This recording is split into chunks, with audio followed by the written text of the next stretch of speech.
The telegram.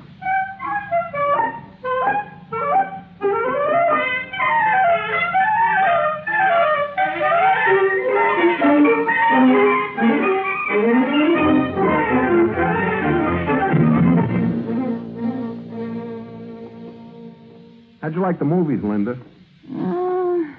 Two main features were passable. 2 travelogues fair. The comedy wasn't too bad. That newsreel really sent me. I didn't think the newsreel was so much. Stop pulling my leg. No, honestly, Eddie, nowadays they just give you too much. What time did we leave the house? Well, it was still daylight. I think we left the house around 5. What time is it now? Midnight. But don't forget, we stopped and had dinner. I still think they give you too much. Yeah, but I kind of like that wide screen. Of course, it's still pretty fuzzy around the edges. That's what you said the first time. What first time? First time you saw CinemaScope. I've never seen CinemaScope before. You have to. Where? When? A month ago at the same theater. What was the picture? The Flight Beyond. Oh, yeah, you're right. I guess I did. I guess I just forgot. I've been married to you for 7 years, I swear. You're the most forgetful man I know. I got more important things on my mind than CinemaScope from a month ago. Like what? Like being the chief purchasing agent for the Downey Airmotive Supply Company. I have to keep a lot of things in my noggin being the head of that all-important department. Well, if you can remember important facts and figures, why can't you remember simple little things around the house? Like what? Like remembering to buy a washer at the dime store to put in the kitchen sink faucet so it won't leak. So it leaks. Anyone drowned yet? Or like remembering the garbage goes out on Wednesday night and not Thursday night. Big deal, garbage. Like remembering to notify the gas company that the pilot light on our stove keeps going out, and if you don't get it fixed soon, I am going to buy a new stove. How about a gas mask? It's cheaper. Not so funny, Mr. Sloan.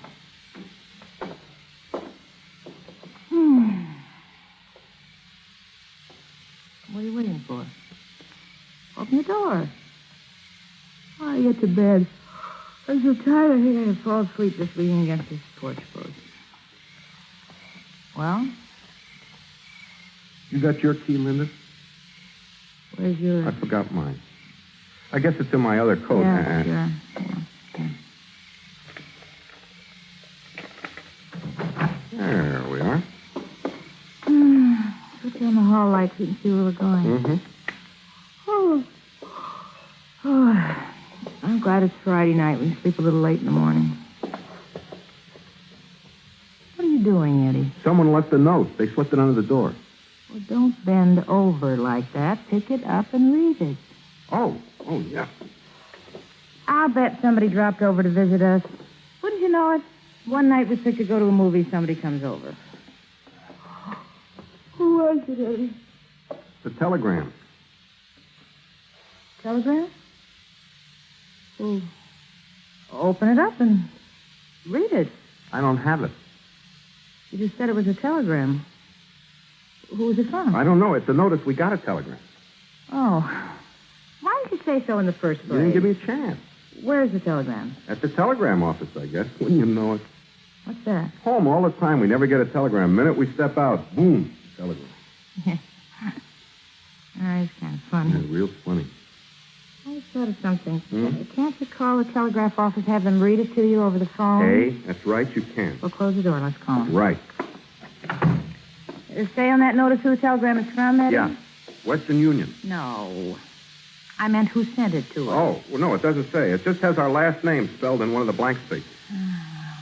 Probably from your brother Harry asking for some more money. Harry's doing very well since he went into business with the government. Eddie, your brother being drafted into the Army is not going into business with the United States government. Where's the phone book? Right under the phone. Well, let's look up the number of the telegraph office. Yeah. Mm-hmm. Let's see. Here it is. Hey, that's interesting. What's interesting? Did you know that we only got one telegraph office in this town? Is that right? Yeah. Well, what's the number? Evergreen 57441. Evergreen 57441. What are you doing? I'm trying to memorize the number. What for? So I can dial it. The number is Evergreen 57441. Right.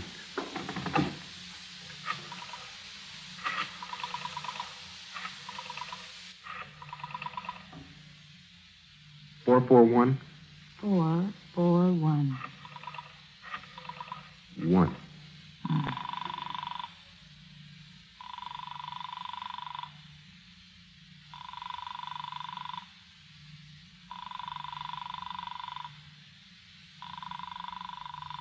Well? They don't answer. Why? How should I know?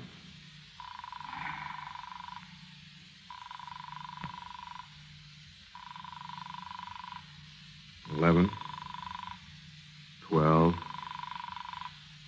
$13, $14. What are you doing? Counting the rings.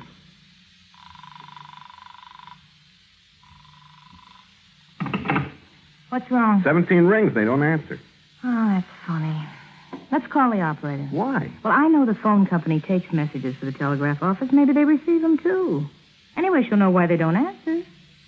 Dial the operator. Wait just a minute, Linda. Let's just forget it for tonight. I'll run down in the morning and pick up the telegram. What if it's something important? Important like what? Like I don't know what. Just something important. Call the operator. You call her yourself. I'm sleepy. I gotta go to bed.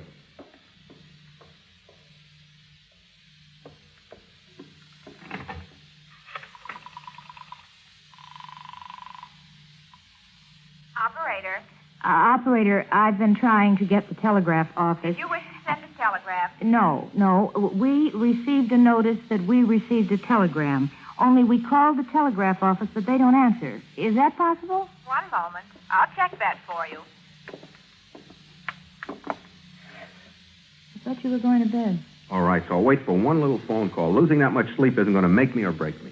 The local telegraph office, ma'am, is closed until tomorrow morning at 7 o'clock. Thank you very much, operator. Well? Telegraph office is closed until 7 o'clock tomorrow morning. You mean today?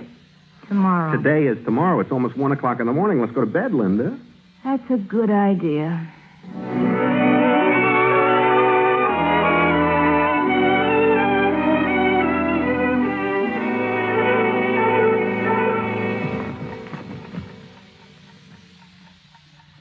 Eddie.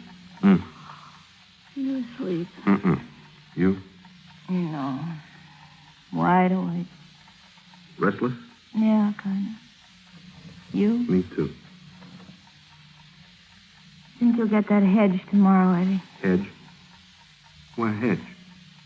The hedge in the front yard. What about it? You promised me last week you were going to trim it this week.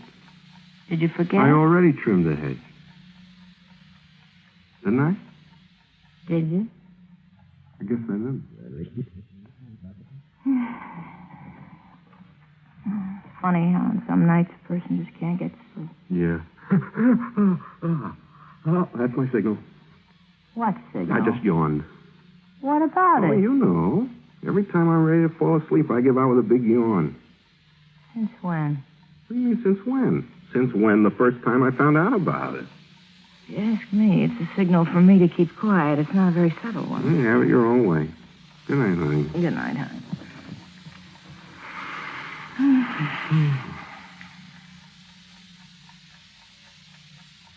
Wonder what's in that telegram. Wonder whether it's good news or bad news.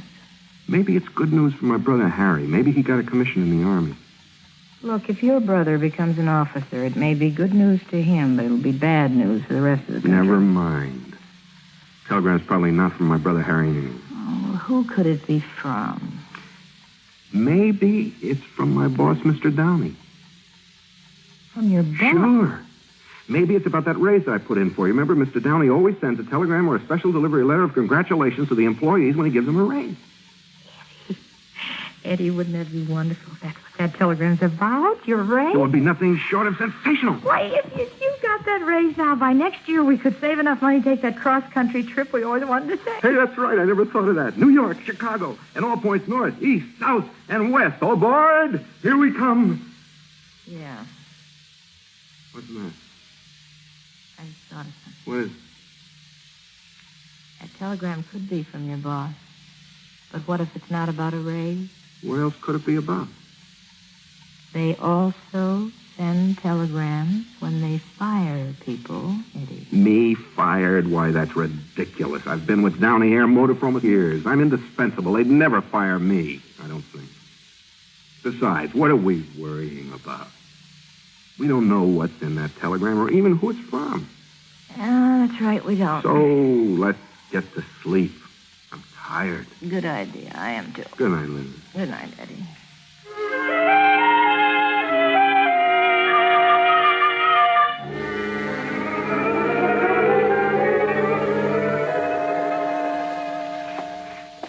Eddie? What are you doing in the kitchen? I just boiled some water for coffee. Do you know what time it is? Yeah, almost 3 o'clock. Oh, I can't sleep either. The telegram? Uh-huh. Me too. Sit down at the table. I'll fix your cup.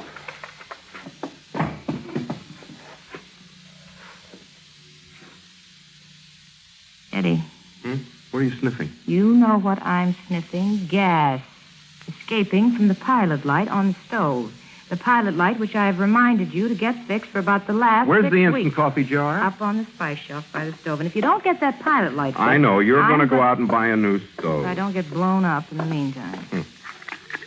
You know, I've been giving that telegram some serious thinking. I listed about a dozen people it could be from or about. A dozen? Oh, I thought of at least 30. I eliminated all of them except one. Who? Uncle Albert. Uncle Albert? Yep. Well, why would Uncle Albert send us a telegram, unless maybe he finally got married? I didn't mean that Uncle Albert sent us the telegram. Well, that is who the telegram's from. If you remember that the last time he came to visit us, that's all he talked about, getting married. I meant that maybe the telegram is about Uncle I Albert. hope if he got married, he'd marry a nice girl and not some... What did you say, Eddie? I said maybe the telegram is about Uncle Albert. Oh, no. Not sweet, dear old Uncle Albert. Linda, let's face it, when your time comes, it doesn't matter whether you're rich or poor. Yeah, but he was such a sweet, lovable, dear old man. That isn't what you said about him when he was here the last time. What did I say? You told me to be nice to the old coot because he was loaded with money. I never said any such thing, Eddie Sloan, and don't you dare say I did. Well, you implied as much. That's a big laugh. The very minute I told you Uncle Albert was rather wealthy, you kowtowed to him as if he were a sultan. Me interested in his money? Who rolled the carpet out on the front sidewalk? Well, the carpet happened to need airing. On the day he arrived? Who slipped pillows on the seats of the chairs every time he sat down? So I'm courteous, so I'm a good host. I always slip pillows on the seats for our guests. You never slip a pillow on a seat when I sit down. Some people need pillows and some don't. Well, that's what I call coming right out and saying what you think, Edward Sloan. Oh, honey, I was only making a joke. Sure, 3:30 in the morning, making jokes at my expense. What else is there about me you'd like to criticize? How about the clothes I wear? How about my hair? How about my cooking? How about the way I iron your shirt? Linda, please. Go ahead, make some more jokes. Look, if you're going to be so sensitive about every little thing I say, I'm just not going to say anything to you Who cares? anymore. From now on, Eddie Sloan, you can talk to yourself or to the walls or find someone else to listen to your nasty remarks. Okay. If you're going to be so sensitive, maybe I You will. can start looking right now. Okay, I Right will. now. Right now. Goodbye, Linda.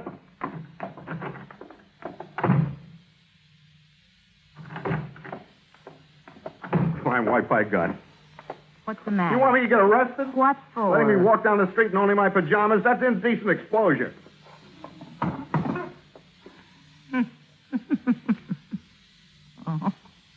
Oh, Ed. For crying out loud. I guess it is pretty funny. Oh. Well, at least you had your slippers on. Pour yourself another cup of coffee. Must have been chilly out there. It was.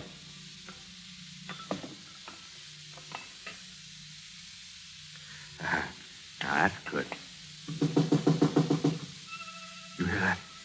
Yeah. Someone knocking at the back door. Funny time of night for somebody to come visiting. Maybe it isn't a visitor, Eddie. Think think I ought to call police? I don't know. 3:30 in the morning. Look, Linda, if it was somebody who was trying to burglarize us... This would be the smart way of doing it. What do you mean? Knock on the door, make him think you're a friend, walk right in. Saves the wear and tear of trying to break in. I never thought of that. Neither did I. Until right now.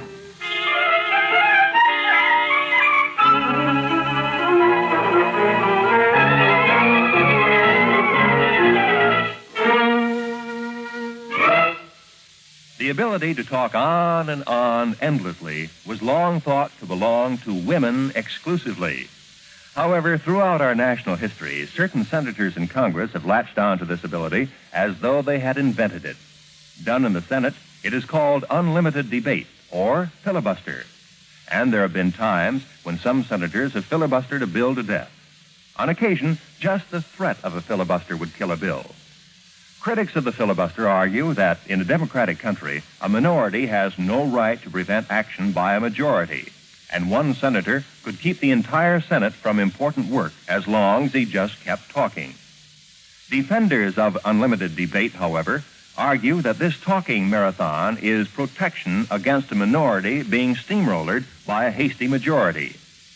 In 1959, a change in rules was proposed and passed, limiting debate to 1 hour per senator by the affirmative vote of 2/3 of the senators present on the floor. Some senators believe that this change resolves the filibuster controversy, while others insist the argument is far from dead. But the final settlement can only be made by them, the men you elect to the Senate of the United States, your representatives, those who speak for you, the voice of your government.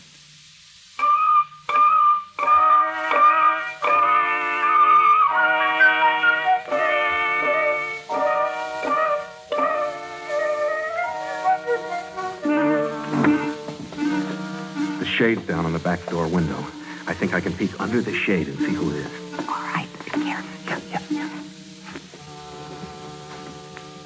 It's Mr. Becker, our next-door neighbor. Hi, Mr. Becker. Anything wrong? Huh? I happened to wake up, saw the light on in your kitchen, and wonder if there's anything wrong. Anyone sick? No. Linda and I couldn't sleep, so we just came down to the kitchen to have a cup of coffee. Oh. You sure there's nothing wrong? Positive. How about a cup of coffee? Now that you mention it, I guess I could go for a cup of coffee. Well, come on in. Thanks.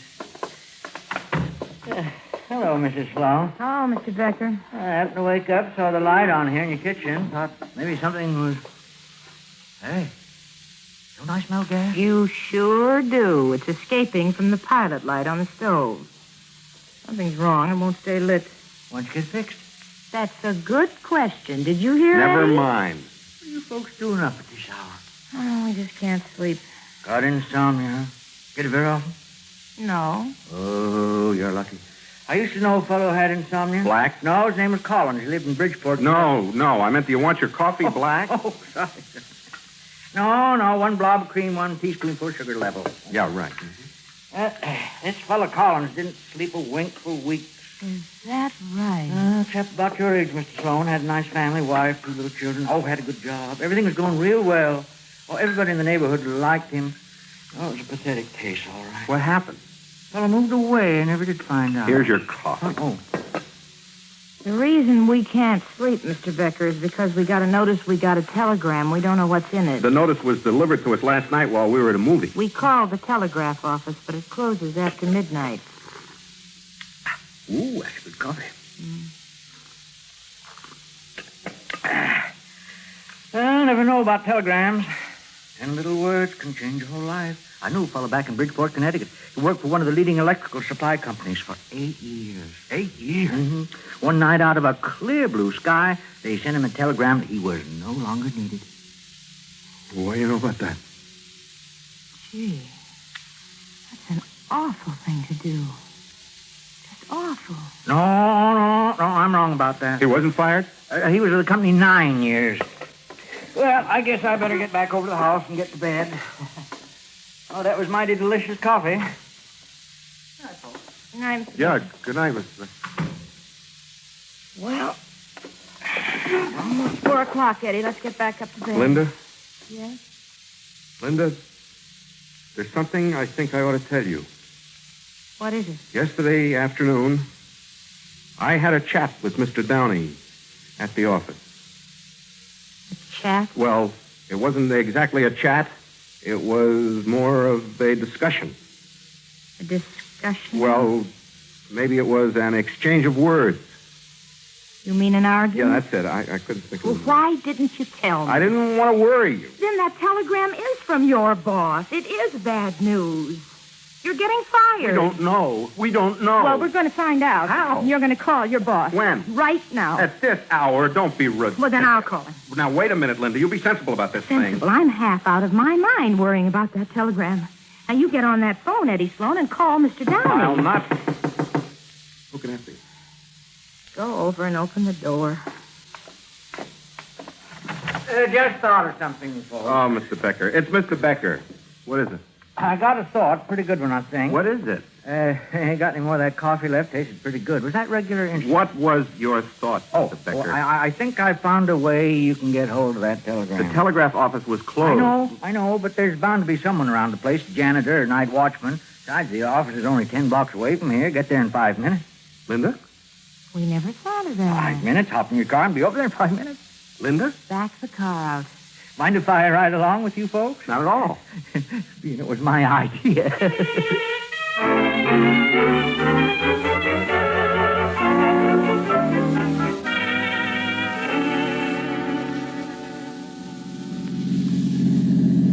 There's the telegraph office, Eddie. Pull that up in front.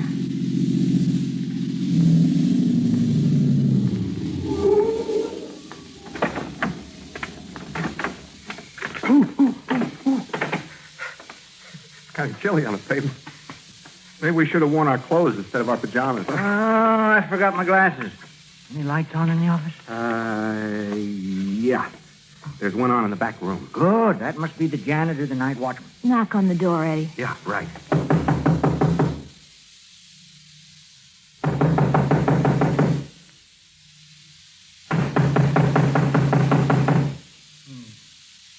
Anybody coming? No. I guess they can't hear us. I'll tell you what I'll do. I'll go around and back and knock. You folks stay right here in front. All right. Knock again, Eddie. Yeah, all right.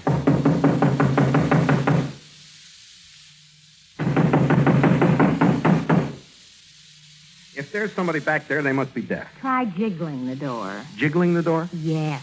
Take the doorknob and jiggle it. Oh. I'll make them hear me if it's the last thing I ever do. Eddie, What? stop jiggling. Why? Oh. Hi, officer. Nice morning. Is it?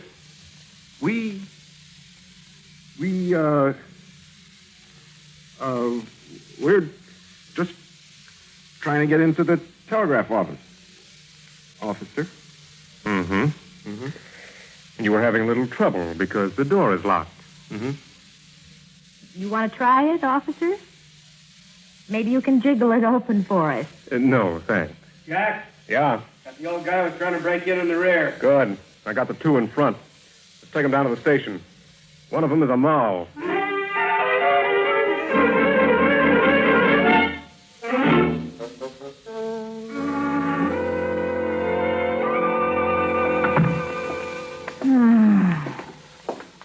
Oh, rough. I thought we would never get home. That desk sergeant turned out to be a pretty nice guy after all. Oh, sure. It only took us 3 hours to convince him we weren't the pajama bandits. Do you realize we've been up all night, Eddie? Sure. Right now, I'm so sleepy. What about the telegram? Don't answer it. It's liable to be Mr. Becker. I doubt it. He never comes out in the daylight. I'll get it. Telegram for Mr. and Mrs. E. Sloan. I'll take it. Sign here. There you are. Thank you. Linda! The telegram. It came. Quick. Open it up. See what it Here, says. you do it. I'm too nervous. Well. Who's it from? Come on. What's it say? Linda. What are you laughing at? What is it? Come on. Linda. Well. Who's it from? Linda.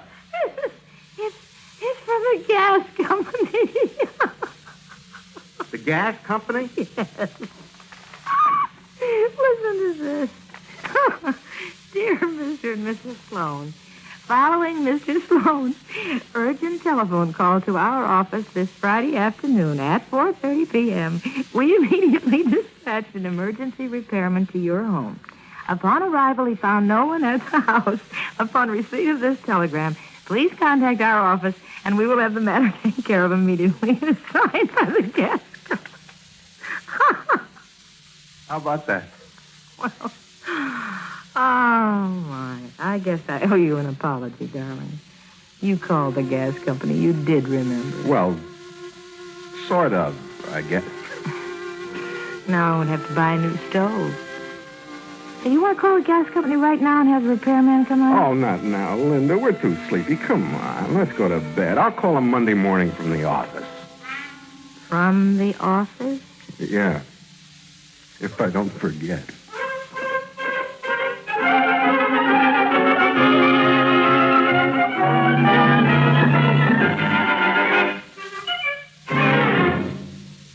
The Telegram, starring Cathy and Elliott Lewis on stage.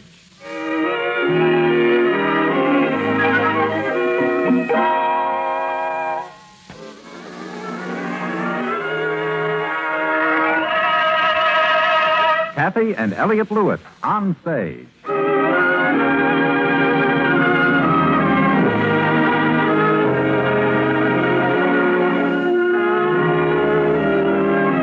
Cathy Lewis, Elliott Lewis, two of the most distinguished names in radio, appearing each week in their own theater, starring in a repertory of transcribed stories of their own and your choosing. Radio's foremost players in radio's foremost play.